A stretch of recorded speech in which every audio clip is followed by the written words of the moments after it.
Æthelflæd, the Lady of the Mercians, is one of the most remarkable figures in English history. She was the Lady of the Mercia who ruled Mercia in the English Midlands, from 911 until her death 7 years later. Born around 870 AD, Æthelflæd was the eldest child of Alfred the Great and his wife Æthelflæd.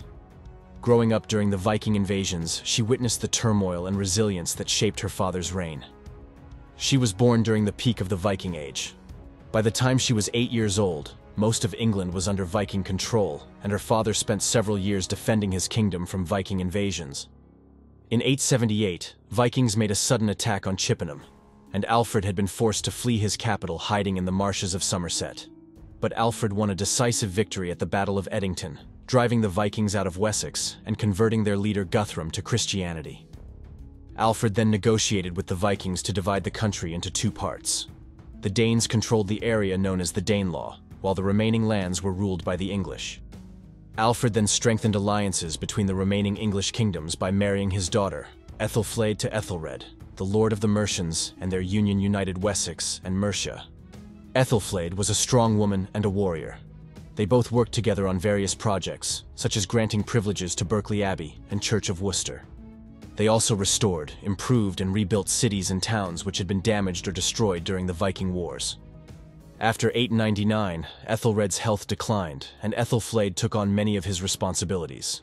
She improved town defenses and arranged alliances and diplomatic agreements.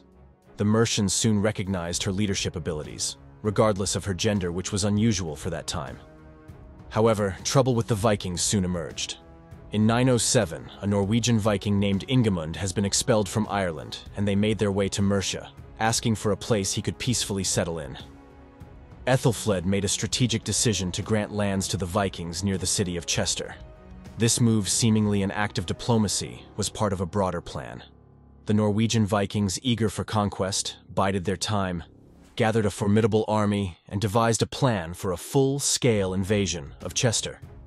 Æthelflæd, foreseeing the inevitability of a Viking attack, did not remain idle. She took decisive action to strengthen Chester's defenses. After granting the land to the Vikings, she fortified the city walls and implemented various defensive measures. With her husband Æthelred still ill, Æthelflæd assumed control of the Mercian throne. As expected, the Vikings launched their attack on Chester. However, Æthelflæd's preparations proved to be highly effective. The fortified walls and well-organized defenses thwarted the Viking assault. Unable to breach the walls, the Vikings were forced to retreat. As they fled, Mercian cavalry pursued them, executing a decisive counterattack that resulted in a massacre of the retreating Vikings. This event enhanced Æthelflæd's reputation as a skilled leader, celebrated across Europe. She was seen as a competent ruler and military leader, much like her father, Alfred the Great. In 911, Æthelred died without a male heir, and Æthelflæd assumed the title of Lady of the Mercians, later known as the Queen of Mercia. She gained control of the entire kingdom. Unlike in Wessex, where royal women were not allowed to play any political role, Æthelflæd's succession went unchallenged in Mercia.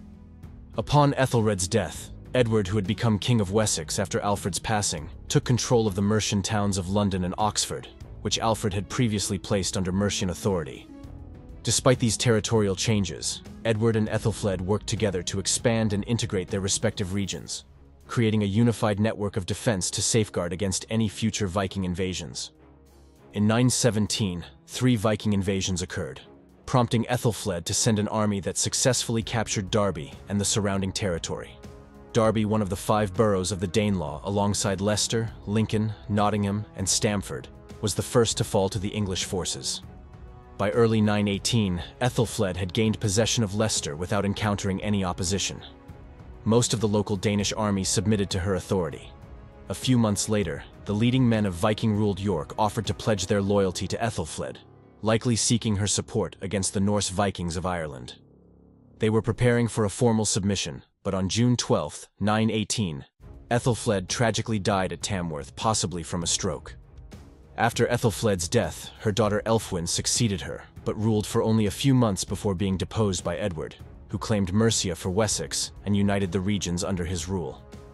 The Mercians opposed domination by Wessex, and it seems likely that Edward positioned his son Æthelstan as Prince of Mercia. Æthelstan was proclaimed king by the Mercians, and was then reluctantly accepted by the nobles of Wessex, becoming king of the Anglo-Saxons, and eventually the first recognized king of the English people. Among his early achievements was completing the work Æthelflæd had begun by conquering the city of York and uniting England under a single ruler in 927 CE. Æthelstan thus became the first king of England.